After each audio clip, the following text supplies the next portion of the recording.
heat, no filter in sight. Jason's got the insights, always gets it right. Sean's the wild card with a laugh in the night. On FolkLOOR, they banter about the latest fight. FolkLOOR podcast, stories non-stop. Entertainment, gossip, and tech's new crop. Loud opinions, like a punk rock pop. Marcus, Jason, Sean, they never... Hey, welcome to another episode of the FolkLOOR podcast. I'm CEO and founder of FolkLOOR TV, Marcus, and I'm here with Jason and Sean. How's it going? How's it going, guys? How was Hawaii, Jason? Hawaii was great. My granddaughter was greater. You didn't take the daughter back with you? You left the granddaughter? I did. Left the granddaughter. Miss her terribly, but it was amazing to hold my first grandchild. All right. How are you, Sean? I am not a grandpa, but I feel great. Really good. I don't know. It was a great week. So was last week and the week before. I have nothing to complain about except for that music that keeps playing. Oh, yeah. There we go. No, all is good. Before I tell you about anything, how are you, Marcus? How are you doing? I'm doing good, man. I feel like we've been really busy with lore lately, and that's a good thing. A lot of stuff on the table, a lot of stuff happening. Billy Jack's show is just crushing it. A lot of people excited about it and super pumped to get that show, the first episode, funded. So you go to loor.tv, LOOR.tv, and make a contribution, buy some loot, and fund that. And we'll show you some clips of some of the other animations he's done later on. But I'm super pumped up and excited about it. So. Yeah, me too. I think the cool thing about that is he's a dad. He's got 2 little girls, awesome wife. If a dad can get a gig where he can stay home and be with his kids and still do what he loves, that is like you've just hit the lottery. So that's what I'm excited about, is if we can get this thing funded, you know. That's why I think lore is really important, because it allows an artist like Billy to do something with his kids and have some sort of ownership and control in a way that'll also protect his kids, right? So, I don't know if you guys know this, but the kids who do the voice of Bluey, nobody knows who they are. They've kept it a secret. So, as a way to protect them and stuff. Oh, that's fantastic. Is there a hissing or something? There's a hissing. I'm trying to think. Who's hissing? Is it you, Jason, or is it me? I always feel like when I don't even hear it. So yeah, I don't know what it is. Is our green no? room He's guest muted. now? He's muted. Yeah, it's like a weird. It's like an air compressor. Yeah, it's like someone's got like shocks on their. Or it's like someone's doing this. Chair. It's like that sound. No one wants to hear that sound. Jason Figure 4 Farley. Sorry, it was Chris Seagroves again. Foiled by Chris. He was the one hissing. But here's what I'm excited about. I don't know if that's not a nice thing to say. I shouldn't be excited about someone else's failures. But did you guys hear about Warner Brothers Discovery and their big announcement? I didn't. No. This is huge. Is it South Park, right? No. They're getting South Park? No. So they changed their name to HBO. That's okay. I do want to talk about that. No one has changed their name more except for Sean Puffy B Diddy, Puff Daddy, Sean Love Bro Combs. He was probably doing that for legal reasons. HBO and Puffy are almost tied for how many times they've changed their names in their careers. And I think there's something funny to be said about that. But yeah, talk about an identity crisis. We're HBO, we're HBO Max, we're Cinemax, we're Max, we're HBO, we're just Max.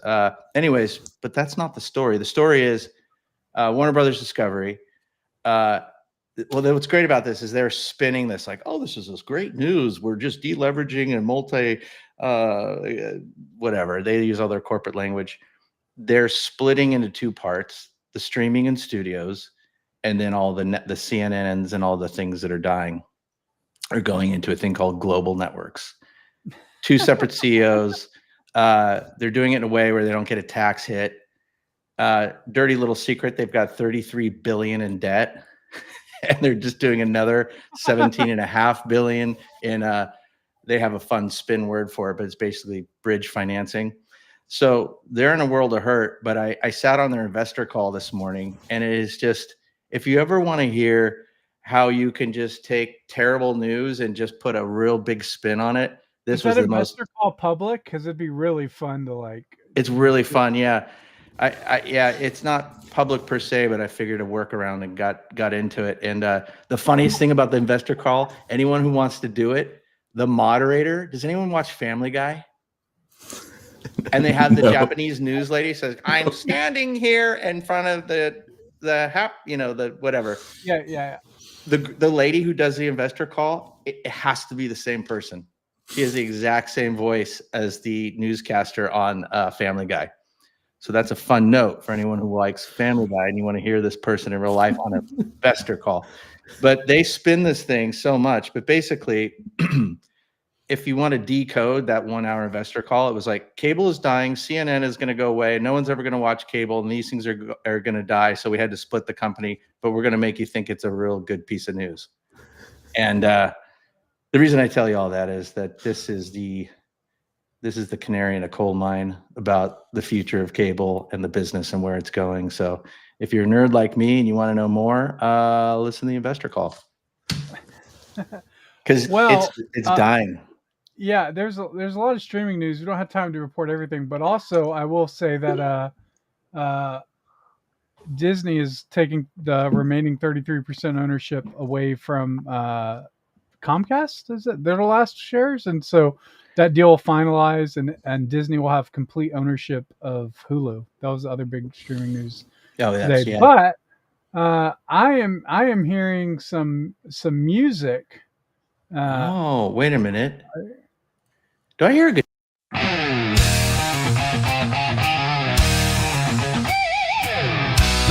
and gentlemen, it's that time again. It's time for Jason's Trivia Lesson.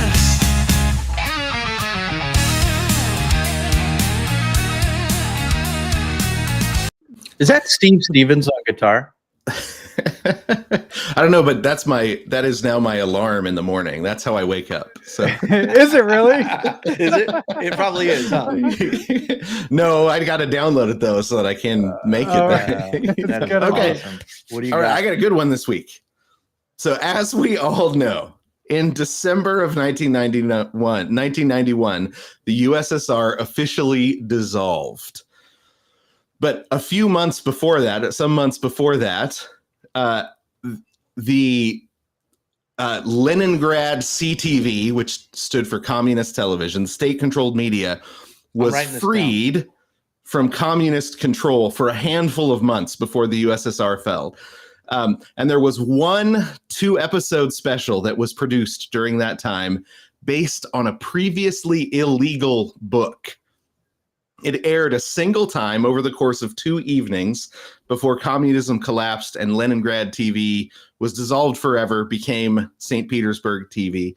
The question is, what was the book and the special that they recorded and released during those few months of freedom on Leningrad CTV? That wins the award for Deep Crate Trivia Question of the Year.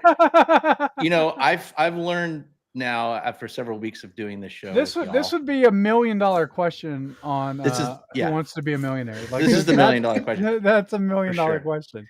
So I've learned over the few weeks of doing this with you, Jason, that I can't track. By the time you're like halfway through it, I don't even remember what we're talking about. So I've written it all down.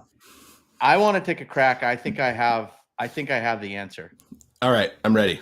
Okay, and I know I probably shouldn't participate because we should allow all the millions of listeners and people that are the phone lines are blowing up right now. Okay, I think it's one of a few. It's either Das Kapital Punishment, the game show. Is it that one? No, that's not very close, but that's good. That's funny. Okay, if you don't want to double check, I understand. Okay, or it's 50 Shades of Red. A little too early, right? We didn't. It was a little before that era. Yeah, 50 Shades of Gray yet. I didn't have my count. Which started as fan fiction for what was that vampire? Anyway, that's another. I don't know. But next time I try to get fresh with that, I'll have an almanac by my side. So here's. I think it's this. It's Animal Farm to Table.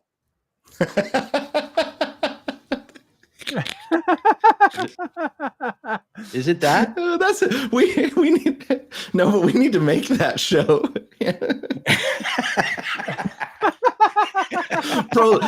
Serving this week proletariat pie. Hey honey, have you guys been to that new Animal Farm to Table restaurant down on Lancashire? They only cook proletariats. Okay,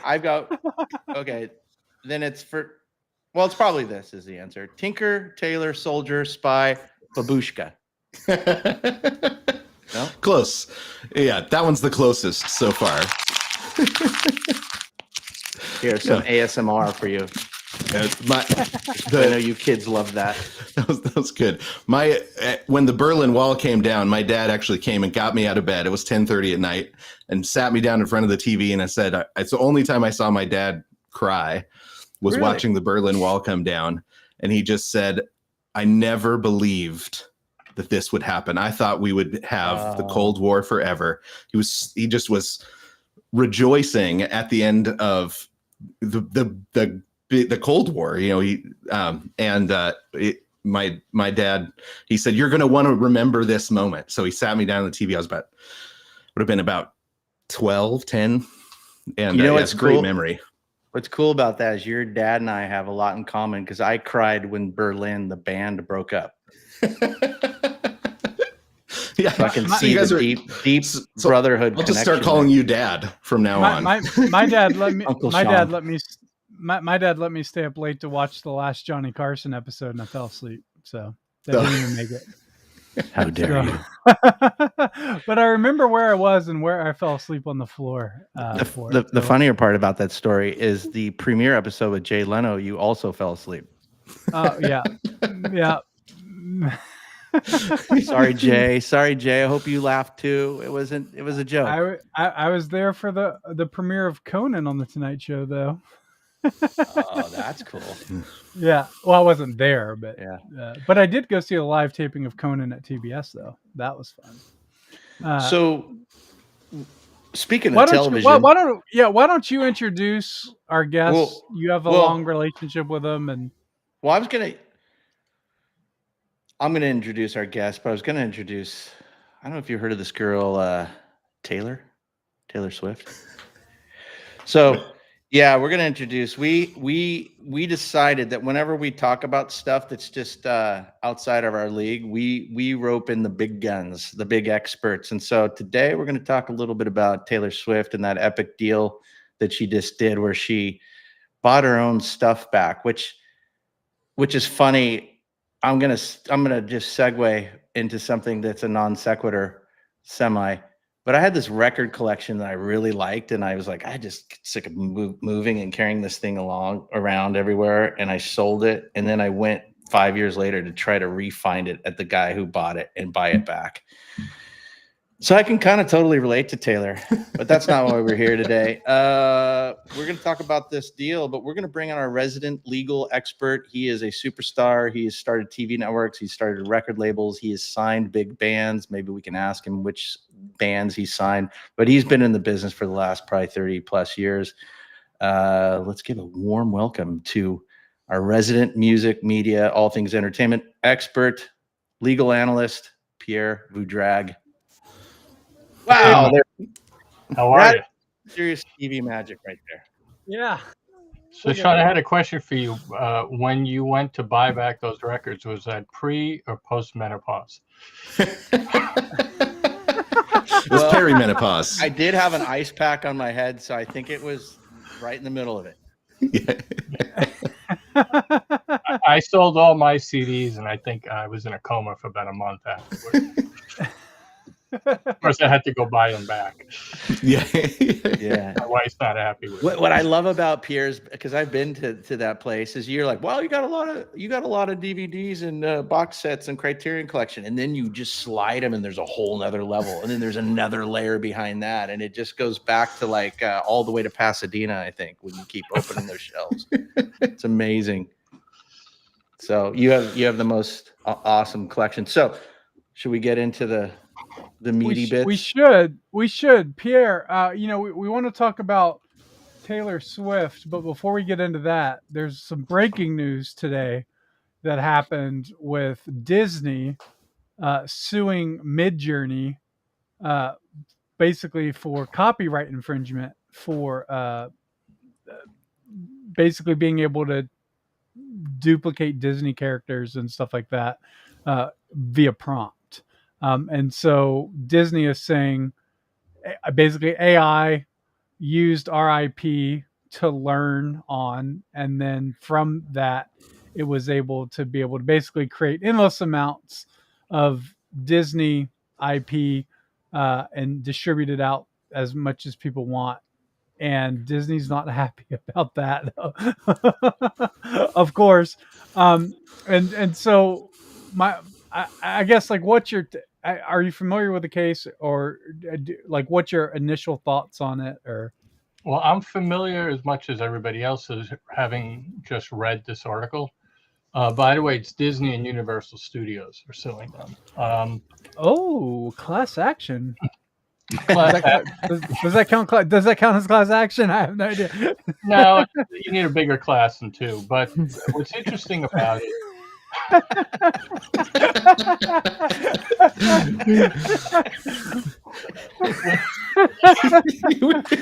That'd make a great episode of Better Call Saul. Supposed to be the comedy segment. What's interesting about it is that when you read the newspaper articles, they got pictures of Darth Vader, Spider-Man, Shrek, the Minions. So essentially, their whole argument is that you took our intellectual property, our trademarks and copyrights, you used it to ingest it into this AI Midjourney program, and now people are creating their own content and creating their own videos using our intellectual property. So it goes beyond just you used our images to train our intellectual property to train your system, but now you're taking that training and you're letting anybody generate videos and content using that intellectual property. Yeah. So, and by the way, if you look at the article, they have a photo of Spider-Man. It looks like something out of the movie, but it's not Disney's movie. I got a question for you, Pierre. Pierre. Is it Spider-Man? Well, that's the question. I mean, you want to get into it? It looks like Spider-Man. If it looks like Spider-Man and it flies like Spider-Man, it must be. Here would be my. Is it Spider-Man or is it fan art? Well, here's the thing. Fan art would imply that the fan is actually creating the art. Are they not? But really, it's this. What is a fan? That's a new Matt Walsh film coming out next summer. You consider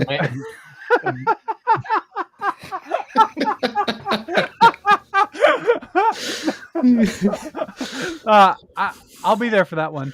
But we're selling tickets for that one. Yeah. But so my case would be the artist is the one that generates the prompt. The artist is not the tool. Yeah, but let's back up for a second. What's your definition of an artist? Somebody who creates something, or somebody who just assembles something. So if you're putting together a spreadsheet, are you an artist? Or if you're taking pen to paper and you're saying, I'm going to create a character that's brand new. Anyone with a tattoo. I've seen some amazing spreadsheet art. I'm sure you have, but you know what? You get my point, right? Yeah. And Yeah. I think that's this is going to be really interesting legally, because it's like people scratching records. At what point does the use of what somebody else made become yours, and at what point is it still theirs? Because that's a reassembly sort of process as well, and it took multiple legal battles to settle that, if I understand it right. Is how does the person who made the original bass line that then got brought into a new song, how do they get paid for their work and not get paid for the work that somebody else did assembling it into a new song? And because I think we've got something analogous maybe going on. I disagree. You're the legal expert, so how did that's what I'm trying to. Let's look at somebody took a sample of a bass line and they put it into a song. The person who wrote that bass line gets writer credits on the new song, and they get paid for that performance on the new song. Now the question is, going back to the question about Midjourney. Is Disney getting paid whenever somebody creates their own little universe Star Wars story? And does that interfere with J.J. Abrams' production of his next version of the 17,000 version of Star Wars? Right? Yeah. Well, they get paid now, but that was the question in the 80s, right? And that question got answered in the 80s. I know, because I used to do those deals. Yeah. I used to have to process those licenses. We had a song. It was such a crappy song when I was working over at the Polygram Records. But at the end of a song, during the fade out of a song, completely original song, somebody sampled, there was a hip hop version of a song called Wild Thing. And they sampled the singer going Wild Thing, which you could barely hear because the song was fading out. They got sued and they had to give up 90% of the copyright for the entire song. 90%. 90%. How did they do that calculation? Is Any that idea? they like screw you? But the song was a hit. The song was a hit, so the label. I like that. Is that a legal term? Did you learn that in law school? But had they gone to them in advance and gotten the rights, it wouldn't have been 90%, right? No, if they had done it in advance, they would have probably said, "Okay, go ahead," or just pay us $500. I mean, it was such a ridiculous premise, but that was before a law was established, right? So they had the right to go in there and say, "Pull it. You use our sample. Pull that record off the shelves. Pull it off every single radio station." And remember, the song was a hit. Such a big hit, I can't remember the title of it. And if I mention it, you guys wouldn't know it. But it was a hit at the time. Right. So they had no choice, which leads into this whole Taylor Swift conversation that I know Jason's dying. I mean, wait, I just wanted to point out that little story you told is a good example for the kids. Sometimes that little thing you hear, like, oh, just ask for forgiveness later. Sometimes that doesn't always play out. Yeah. Right? That didn't work out. It's better to ask for forgiveness than it is to ask permission. That's the one. Yeah. Sorry, I kind of botched. Thanks for stepping in on that, Marcus. And well, that's how Uber started, man. They didn't ask permission from the government. They just went ahead and did it. I think the thing about Uber, though, Uber did go to all the taxi cab companies, and they all basically told them to hit the road. Yeah, literally or figuratively. Yeah. As someone that pitches to media investors every single day, I know exactly how Uber feels. I've used that analogy several times. Yeah. But I think what I think is I still kind of want to go back to the discussion on assembly versus artist. So, I still think the individual who does the assembling is still the artist.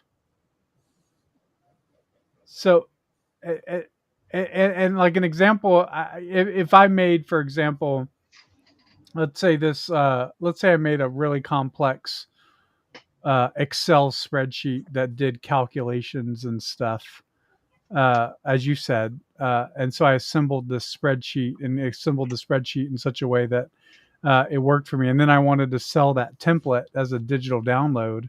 I could do that, and I don't have to pay Excel or Microsoft a royalty fee, even though I assembled it. And so, I'm trying to understand, like, well, fan art, usually you can't already. I think law protects you. You can't really sell fan art anyway.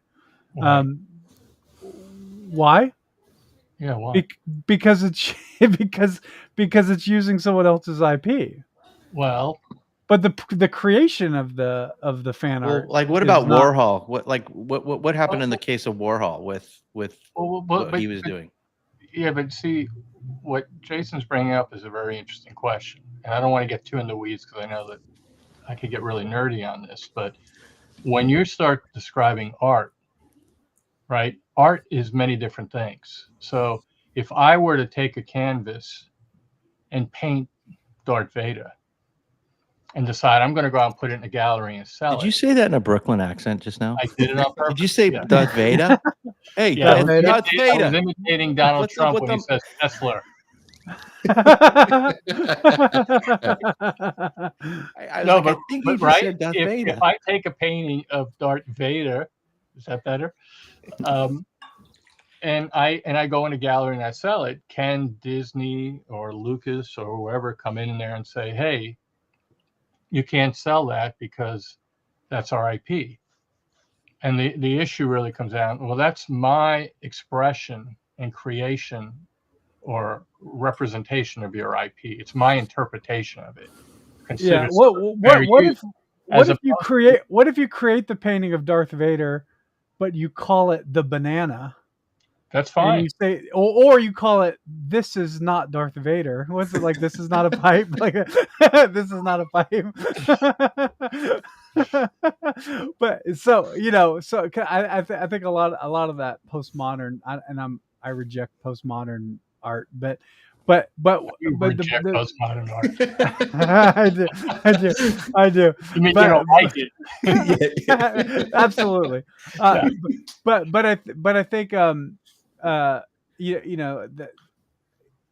So then you must wait. You must reject everything that's AI generated because it's postmodern art. You sunk my It is- battleship. It is. It's definitely in the postmodern era. It's definitely a new era. But I think I just think it's. I think what's happening with AI is it is causing us to look into those those complex positions of, like, what is art, what defines an artist, and because on one hand, if you have the view that a banana duct taped to a wall is worth $7 million. And I would say there's no objective reasoning for that other than money laundering. But for the value, does the value of the banana itself, just because it was called whatever, I forget what the name. By the way, it was 36 million. Was it? Oh my goodness! Yeah, it was. We bought a whole 36 million. banana plant for. I always wonder, what happens when the banana rots? Do they just Well, replace it? he pulled it off the wall and peeled it and ate it in front of everybody right after he paid for it. So what's the version now? Is it And just then he pooped it for another 2 million. yeah? Anyway, but yeah. So let's go. Let's just go to Sam Altman. What Sam Altman said. Sam Altman said that, which I think actually denies the artist in it, where he says, well, if AI is just inspired by other art, just like any other human, it can be inspired by a Star Wars movie, or be inspired by a genre or a director. I could be inspired by Wes Anderson. I could make a Wes Anderson style movie, but I wouldn't necessarily owe Wes Anderson anything from it, because I copied, for example, I wanted to make a movie that was basically 4x3, right? Like, and so his position is that AI is actually, and it's not it's not duplicating it. It's actually inspired by and recreating something. So I think the argument for Disney would have to be that when AI retains a Disney movie in its memory, then it would have to the IP would there would have to be a licensing fee for that. But on the other hand, if I was playing the AI's role, I would say we can't stop people from uploading what they're going to upload, or I mean, because it's kind of like the cat's out of the bag now. Like it exists and it's consuming information, and it's like how do you bring that back in? Like that would be Well, they my did concern. it. There's a what? I mean, they did it with Napster. So when that was happening, the record industry was just going wild in that 98, 99, 2000. They wanted to destroy Napster. Everybody lawyered up, and they were going to try to end digital music even getting on the internet. But then, they ended up winning in court. Right. Well, but they ended up winning in court. Napster went away. Apple came in and they figured out to make a way to make it work. Or maybe that's a great, So should there be a Disney AI where you can actually create Disney generated AI images, and then that way you're paying Disney to use the AI? That would be one way I would look at it. But the solution is, one of the things I kind of resonate with is the line that says piracy is a distribution problem. And I think like I've never downloaded bootleg anything, but if I did, I haven't done so in a long time, right? Like not since I can get any movie that I want very quickly right from my TV, and know it's authentic and stuff like that. So the thought of that sort of like torrenting and all that sort of stuff hasn't occurred to me in years. So this idea that, hey, there's this way to generate or get content, that's very easy to do, just like Napster was. And it's actually better and more convenient to do it that way, as opposed to it's not better or inconvenient to have to go to the Walden bookstore or to the record store and actually purchase that CD, take it home, rip it, upload it to an MP3 player. That was where the distribution problem came from. And so right now we have people who are like, well, I just want to make a stupid meme really quickly. And I don't want to go through Disney's legal channels to be able to do that. And I kind of see it like memes. It's like memes are used all the time and nobody's getting paid for memes. Not that I know of. I'm sure Disney has some. Pierre, can you talk about like from the legal standpoint, like if you don't explain maybe to us how that works, if you don't protect your copyright, that's also really risky. If Disney just said, hey, you know what, the world's a new place, we're just going to let people do what they want, like there's implications for that legally, right? A couple of things. I just want to address a couple of things that Marcus said. Going back to his spreadsheet, he created a brand new way of calculating, numbers, and he's selling the spreadsheet. He's not selling the Excel program. What he's selling is his formula. It just happens to be in the Excel form. When we're talking about Napster wasn't taking someone's copyright and duplicating it and creating a new version of it. They were just taking music and they were distributing it in a different way.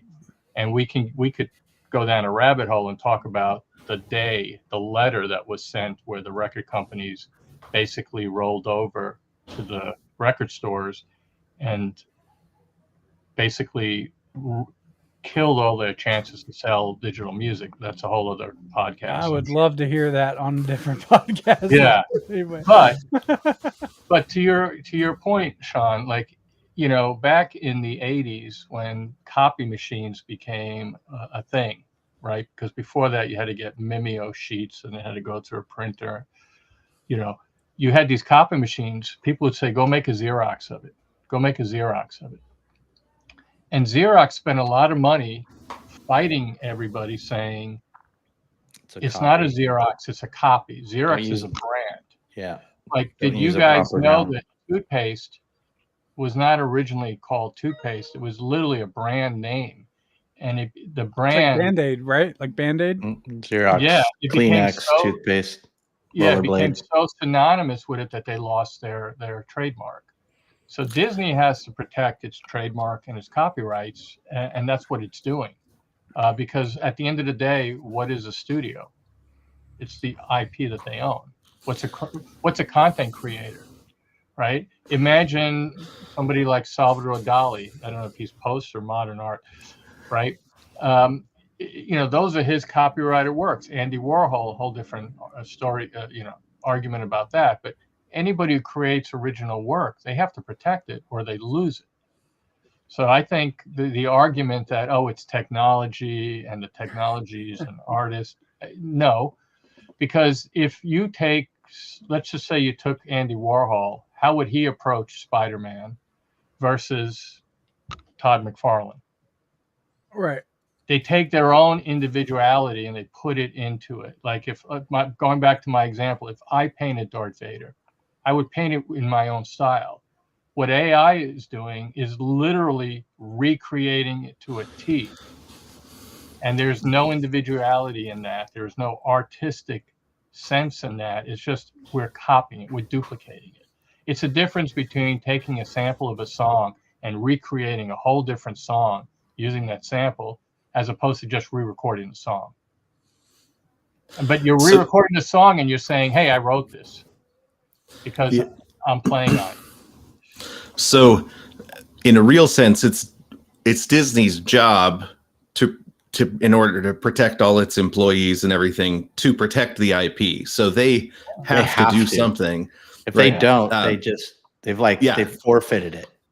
And then it's the people making the tech, it's their job to make the best tech that they can, and then it's the court's job to come in and say, here are the legal definitions, here are the legal lines. So the lawsuit isn't a bad thing. It needs to happen because we need somebody that can come in and mediate and say, here's how we make sure we continue getting more Disney art. Here's how Disney protects their IP, protects the income, pays their artists, and we can get more of that. And it's the tech company's job to build the best tech possible and then do it in a legal way. But we need the courts to come in and say, you guys have jobs that are bumping up against each other. Let's draw the legal lines. I mean, that's kind of what's happening. Yeah, I mean, think about it. Even though it's Disney and Universal, and they're two of the biggest, but they're also however this plays out is going to protect everybody who creates art. It's going to protect FolkLOOR directors and creators and producers. Right. It's going to protect the person down the street who's a painter who's struggling to get their painting sold, and they're building up their reputation. I know we want to talk, and Sean wants to really talk about Taylor Swift, but Taylor Swift.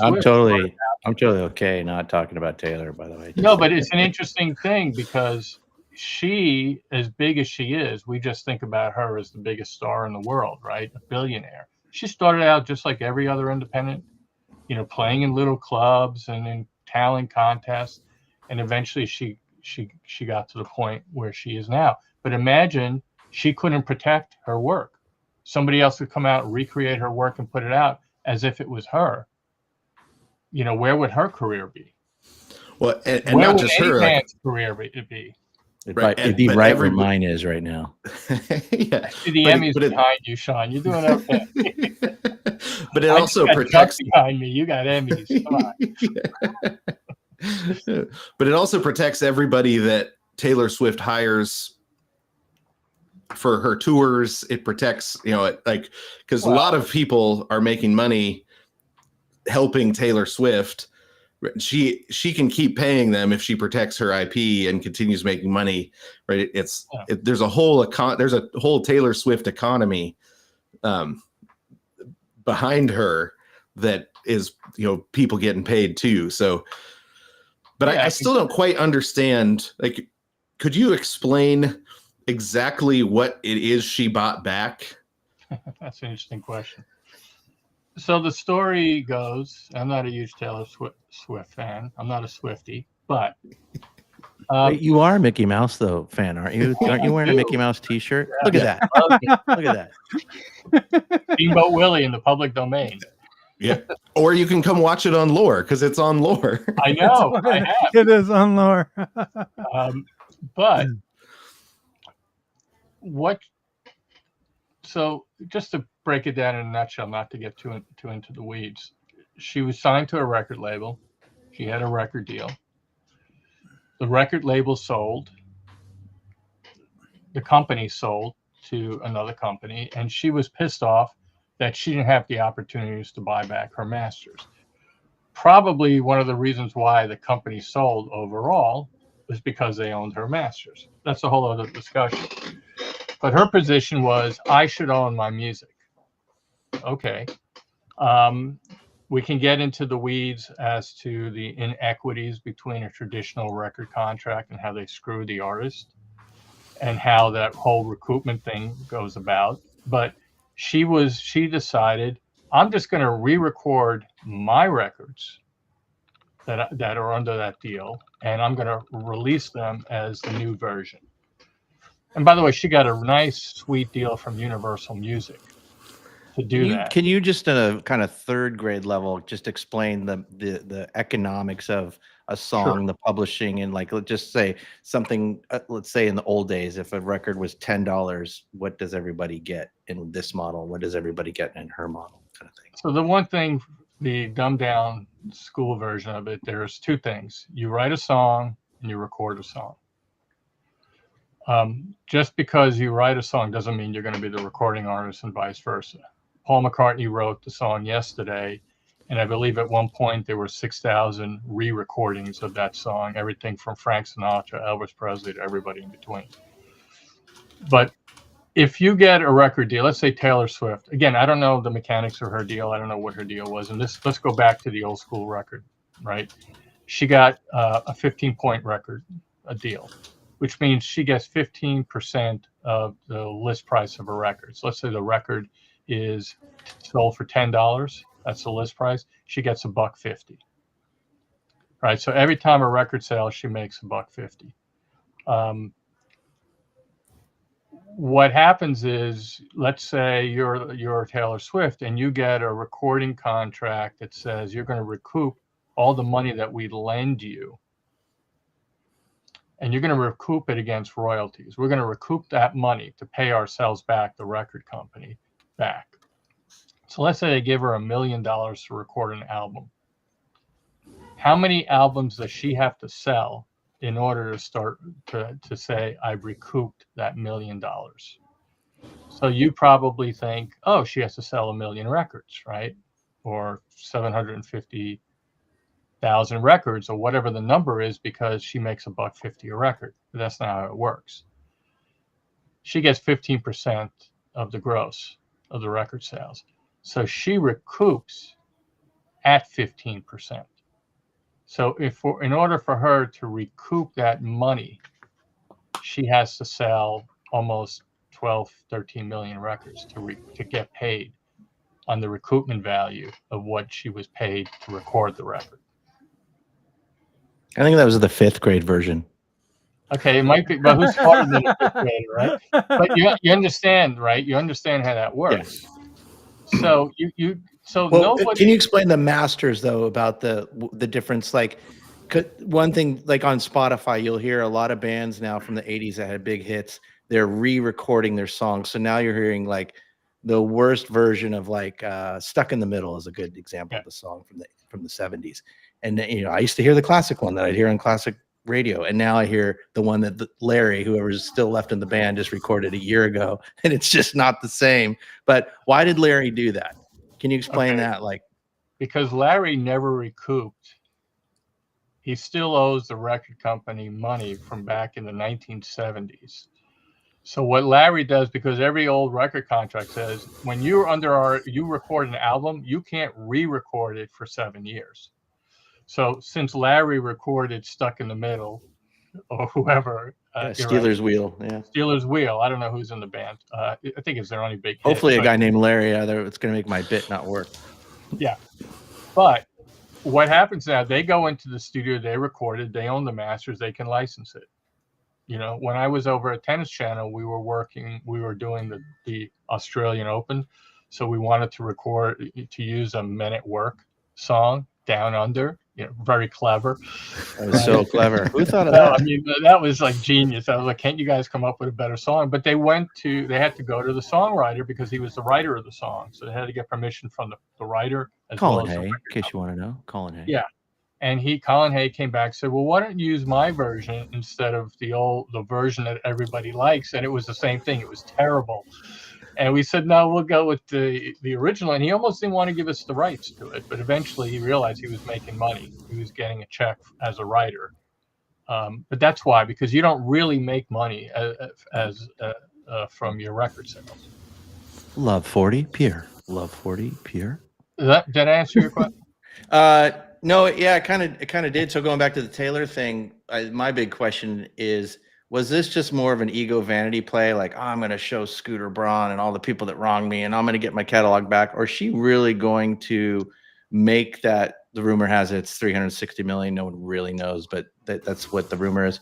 Is she going to make that 360 million back from like Spotify streaming? Because I know, you know, maybe we're seeing a little bit of vinyl and physical media getting sold, but will she make that money back? Absolutely. Yeah. Okay. Because I'll tell you what, you know what happened with that? I guarantee, I don't want to guarantee anything, but I wouldn't be surprised if Universal put up the money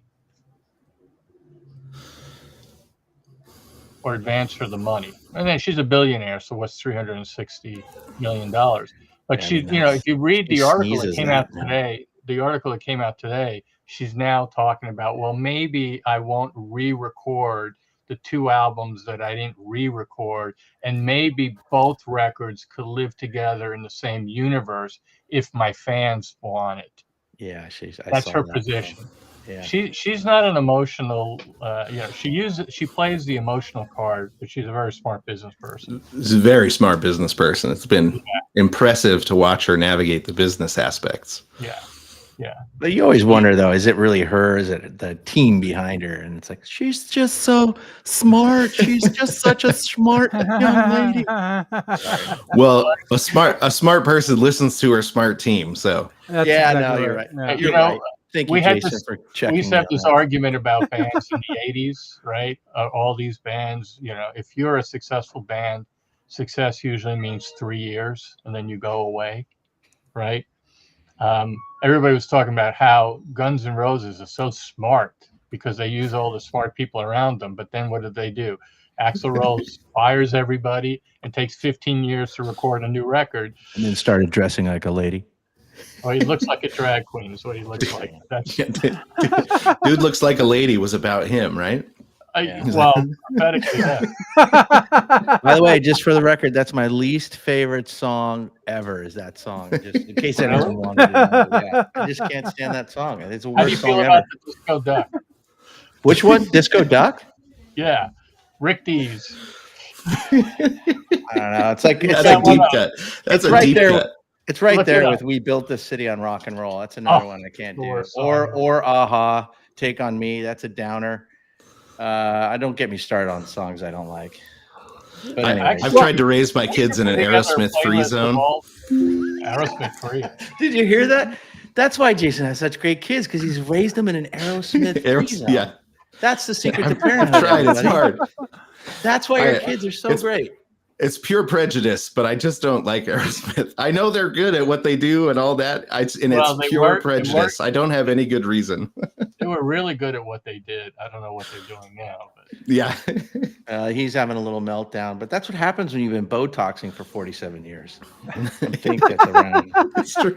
It goes to your head after a while. You can't do that much. So I'm going to have trouble soon. We're gonna. I almost feel like we should just push all the other stuff we're gonna talk about. But Marcus, you tell me, what are you thinking? I am King Ginger. Well, like I think AI is going to change a lot of things. Like I have so many questions. The result of this case is going to be really significant. Like one question I have, of course, is let's say, throwing out a name, Steven Spielberg makes an AI generated movie using OpenAI. And then I go as a regular citizen and I go and say, hey, make a so and so video clip based on or inspired by Steven Spielberg's OpenAI generated movie using OpenAI. Who owns the rights to that at that point? It's a ridiculous Russian doll situation that we This is got like an here. AI eating its own. But the whole tail, like, circular. but the reason is because there's no brakes on this thing. Like this is a massive industrial revolution type situation here, and it affects everything. It affects all of our lore artists. It affects every artist, and it affects future artists who aren't artists yet, who are going to become. Somebody's going to make the next South Park from OpenAI or Midjourney or whatever. Like that's going to happen. It's going to. And so there's a lot of questions here. I think generative AI does use other people's IP to be able to create stuff. I think my question is can OpenAI be inspired by? Can AI be inspired by? And does OpenAI have to pay to be inspired? And so that would be how if I were to break it down to like a foundational point. Here's my prediction. Can I make a prediction on this? It's serious. I'm going to try not to be so jokey all the time. My prediction is that it's going to come down to if they can prove that something was scraped, or they can directly prove that someone actually took this copyright and created something new or modified from that. I think that's going to be where the issues are going to be. But I think where it's going to get really difficult is when someone used AI and they modified it enough so it's unrecognizable, but behind the scenes they really pulled something. So as an example, let's say I have this bass line of a song that I just love, and I just pop it into AI and I say requantize and transpose this bass line. And now then I just kind of move a little bit, and now I've got this killer bass line. I completely ripped it off from a Police song, but no one's ever going to know unless if I can have someone prove that I did what I did. So I think that's where it's gonna, like, you're not gonna. But I would argue you were inspired by the Police song. But I'm not talking about whether we are saying what's right or wrong. I'm predicting more the legal landscape of how it's going to play out. That's how it's going to play out. Yeah. I think both of you guys are sort of tiptoeing around the edges. Because honestly, isn't that all law? No, but I mean, you both are making good points, but you're kind of missing the whole argument of the lawsuit. Yes, generative AI, people can create new original content from it. The issue that Disney has is you're creating our content.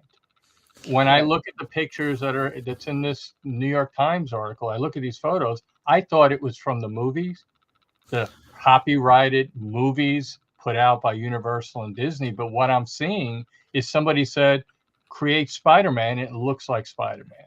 There's a difference between coming up with something that is a South Park inspired show or just recreating South Park, right?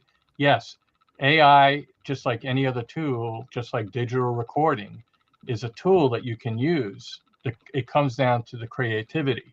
Are you just going to recreate what somebody else does, or are you going to use those tools to create your vision, not somebody else's vision? If you create somebody else's vision, then you're going to be open to copyright infringement and lawsuits. If you come up using AI generative technology to create something brand new and original, maybe it's inspired by, I mean, they say in Hollywood, right, Sean, 7 scripts. There's only 7 plot lines.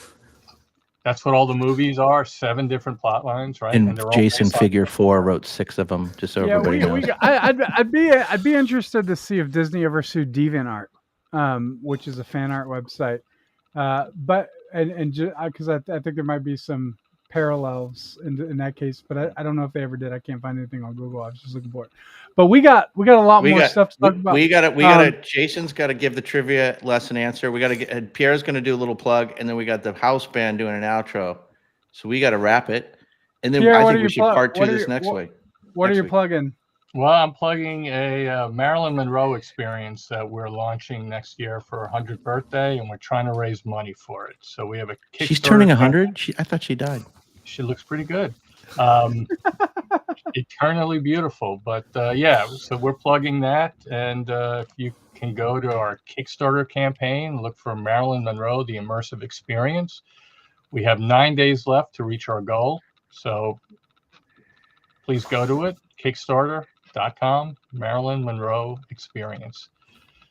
That is awesome. Right. And I'm just going to do a little ad plug. I think this is going to be even cooler than Tupac hologram at Coachella, because I've seen the mock-ups of what these guys are going to do, and it's next level. No one's ever done anything like it. I cannot wait. So I'm a fan. That's my plug. Check out our trailer. Check out the trailer. Go to MarilynExperience.com. The trailer's there. Click on the donation link. It'll take you right to our Kickstarter campaign. Jason, what is the answer? All right. So I think to I know. remind you, I think I know. you think you Pierre know? knows? It's Stalin's. It's Stalin's. No, never mind. Go ahead. I was waiting for something good. Please, Yeah. no, I don't want to. Wasn't Stalin's favorite movie was the Jimmy Stewart movie, right? He was a big Jimmy Stewart fan. Anyway, we'll talk about that another time. Oh, I thought it was Bugsy Malone, but anyways. So you want to be a Anyone? boxer? You Yeah. want to be a boxer in the Golden Ring?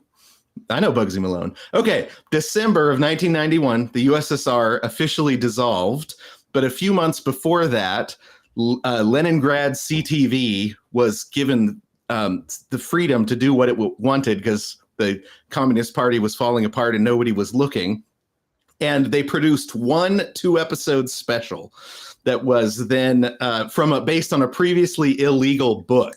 And that illegal book was The Lord of the Rings. What? Wow. It came out for two. It was a 2-episode. It came out one time, and then they thought it was lost, but it was recently rediscovered, and you can actually find it on YouTube now. Really? There's some great stories. So in the 80s. The KGB, they thought that there was a group that was training to try and overthrow them, and it turned out to just be a secret Tolkien fan group LARPing in the woods. The KGB surrounds them, and they were like, "Oh no, we're just pretending we're hobbits and dwarves and elves." So it was, but you can actually you can buy handwritten copies of Lord of the Rings that were produced in the USSR while it was illegal and passed around. It's a pretty amazing story. So that's a cool thing Lord to of have. the Rings brought down communism. So That is amazing. They pitched it as a children's show to get past the censors, but they hoped it would inspire the nation to throw out the Communist Party. So it was a great story. That is the award-winning Jason trivia lesson. Oh my gosh, that's amazing. I want one of those books. So just I know, find me one too. for Christmas. I'd love one. That sounds fun. Thank you. So did are the band, they were supposed to go on summer vacation, or is that next week they're going on vacation? Next week, yeah. Next week. Yeah, they're going to Edinburgh. They've got right? something for us. I heard they're playing Edinburgh. Is that right? Yeah, they're all ready for Edinburgh. Yeah. Well, Picnic in before the I Park. play the band, Sean, is there anything on Lore TV you want to plug real quick? Oh, I just want to plug everything. Every show is awesome on lore.tv. I like Beards, Behind the Beards and Bikes. I like Gothics, like Esoterra, Florida Lee. I really like this new show called the Charlie and Evie translation, but that's coming out later. And I want to, Pro-Life Spider-Man is good. I don't know, you guys, I got a lot of shows. Who directed that? Whoever directed and produced that is Oh, was it Jason? really good. Wow. I didn't know that. No, it was It was me. It was me, but Oh, it I was thought you. it was generative AI. It was, yeah. yeah. No, but I do want everybody, if they can. I really am so stoked on Will J, aka Billy Jack Animates. I just think it's so funny what he's doing, having his kids reread stories. I didn't really good. I didn't really direct Pro Life Spider-Man. I just prompted the cinematographer and the editor to do He's what a I prompter. wanted. He's a professional prompter. There's a career in that. What's the is the band, are they sound check done? Yeah, they're ready to go. Let's hear it. All right, give me 1 minute. They're one of the microphone cables came unplugged. Oh yeah, that's those. Here we go.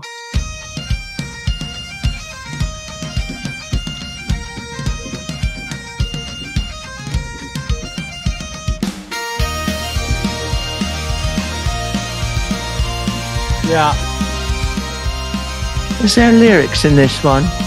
There is. There is. Pipe blows smoke in the air. Frodo's got courage and a rebel stare. Marching through Moscow with a hairy foot. A ring of fire where the iron curtain stood. Bagpipes scream in the cold night sky. Hobbits shout freedom till the echoes fly. An artist fights for the song she wrote. Disney locks its castle, keeps the AI afloat. It's fantastic. Keeps the AI afloat. From He's a good shattered writer. Kremlin, the winds to howl. A punk revolution in a hobbit cowl. Communist walls crumble like brittle stone. The hobbits bring freedom, not a throne. Bagpipes scream in the cold night sky. Hobbits shout freedom till These guys, I don't think they got a new drummer. The picture of hobbits playing the bagpipe in the Red Revolution is pretty amazing. Yeah. Oh. Wow. Oh. paintbrushes and melodies stolen away. The Yeah, it's interesting. It's kind of anthemic. It's, you know, while AI's claws it's like if Big Country and Blink 182 just did shots together and formed a new band. Yeah, well, everybody, thanks for joining us on the FolkLOOR podcast. We really appreciate having you here. Be sure to like and subscribe, and also go to our YouTube channel at Lore TV, and subscribe there, and be sure to watch us every Wednesday at 4 p.m. Pacific time, and join the chat. Thank you. And Pierre, send us your address so we can mail your residual checks for this. Because there's going to be a lot. This is going to go into Lots of syndication. residuals.